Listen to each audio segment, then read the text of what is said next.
নমস্কার দর্শকবিন্দু, কৃষক দিবসের শুভেচ্ছা। যেটা আজকে 14ই মার্চ 2024, কৃষকদের সাথে কৃষকদের পাশে পশ্চিমবঙ্গ সরকার, যেটা পশ্চিমবঙ্গের মাননীয় মুখ্যমন্ত্রী মমতা বন্দ্যোপাধ্যায় অনুপ্রেরণায়, যেটা আবারও কৃষকদের জন্য কৃষি দিবসের শুভেচ্ছা জানালেন মুখ্যমন্ত্রী মমতা বন্দ্যোপাধ্যায়।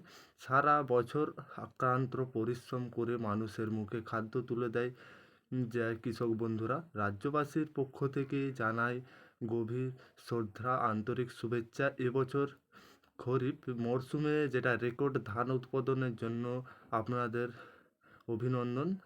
দেশের প্রতিটি কৃষকদের যাটা সম্মান করি, যেটা কৃষকদের পশ্চিমবঙ্গ সরকার কৃষি সার্বিক উন্নয়ন প্রতিজ্ঞাবদ্ধ, সেই তাই হচ্ছে কৃষক বন্ধুর নতুন, যেটা কৃষক বন্ধু প্রকল্পের আর্থিক সহায়তা দ্বিগুণ করে বছরে 10,000 টাকা দেওয়া হয়।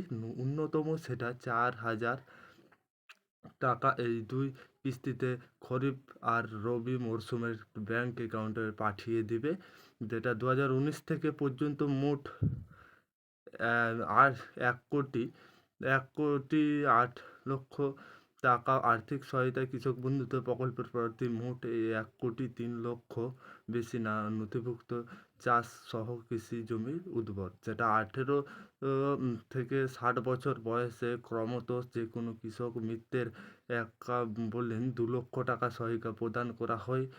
যেটা 1,08,000-এর বেশি কৃষক পরিবারে 2,165 কোটি টাকা কৃষক বন্ধুর প্রদান করা হয়েছে। কৃষকদের বিপর্যয় রক্ষা করা বাংলা শস্য বীমা যোজনা, এই কোনো খরচ প্রিমিয়ামের পুরো খরচ রাজ্যের সরকার দেওয়া, চাষিদের যে কোনো ফসলের বীমা বাদ কিছুই দিতে হয় না। এর ক্ষেত্রে আলু এবং আখ চাষের কোনো প্রিমিয়াম দিতে হবে না, পুরো আখ চাষ পুরো খরচ রাজ্য সরকার বহন করবে।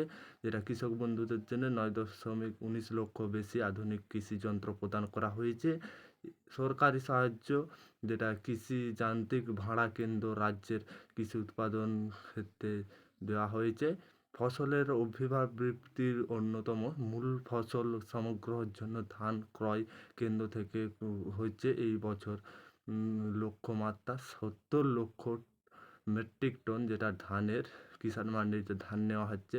বিভিন্ন কৃষক ও কৃষক বন্ধুদের প্রকল্পের পরিষেবা নিয়ে পশ্চিমবঙ্গ সরকার সর্বদা কৃষক বন্ধুদের পাশেই আছে, যেটা আবারও জানাচ্ছে।